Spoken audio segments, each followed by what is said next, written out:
விஜய் மாமா வந்துட்டு டிவிகே 2வது மாநாட்டில் மறைமுகமாக கமலஹாசன் சார் வந்து தாக்கி வந்து பேசியிருப்பாரு.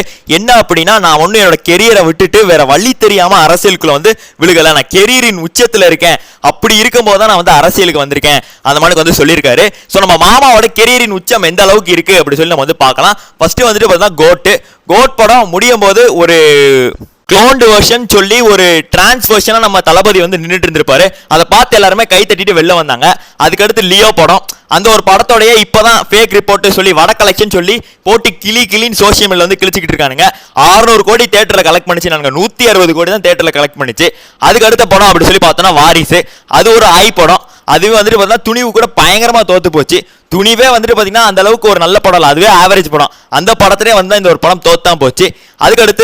அதுக்கு முன்னாடி பீஸ்ட் வந்துட்டு பார்த்தீங்கன்னா என்ன நடந்துச்சு உங்களுக்கே தெரியும். கேஜிஎஃப்னு ஒரு படத்தில் யாஷ் வந்து ஒரே மிதியில் முன்னாடி பின்னாடி கலக்கி விட்டாரு. இதுதான் வந்துட்டு பார்த்தீங்கன்னா இவரோட கெரியரின் உச்சம். நீங்க வந்துட்டு கமல் அவர்களை பத்தி பேசுறீங்க, கடைசி 2 படங்கள் அவரோட படங்கள் ஒழுங்கா ஓடல. ஆனா விக்ரம் 400 கோடி கலெக்ஷன், எப்படி லியோவெல்லாம் முந்தி தூக்கி சாப்பிட்டுட்டு வந்து தான் போயிருச்சு. அந்த அளவுக்கு தேட்டரில் ஃபுல்லாகி போயிட்டு இருந்தது. அந்த மனுஷனுக்கு கடைசியாக 2 படம் ஓடலாம், இன்ன வரைக்கும் எதிர்பார்ப்பு இருக்கு. அவர் ஒன்றும் கெரியரை வந்துட்டு பார்த்தா லாஸ் பண்ணிட்டு இந்த ஒரு படத்துக்கு வந்து இந்த அரசியலுக்கு ஒன்றும் வரல.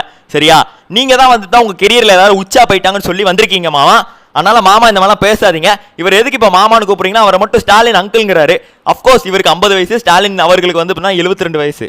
இப்போ எனக்கு வந்துட்டு பார்த்தா 20 வயசு, விஜய் மாமாக்கு 50 வயசு. அப்போ மாமான்னு கூப்பிடல என்ன? அங்கிள்ங்கிறது தமிழ்ல மாமா. நம்ம தமிழ் சினிமா இன்ஃபோன்லாம் சேனல் வச்சிருக்கோம், அப்போ நம்ம மாமா தான் கூப்பிடுவோம். இதுக்கப்புறம் விஜய் மாமா தான் நான் வந்து கூப்பிடலான்னு இருக்கேன். நன்றி, வணக்கம்.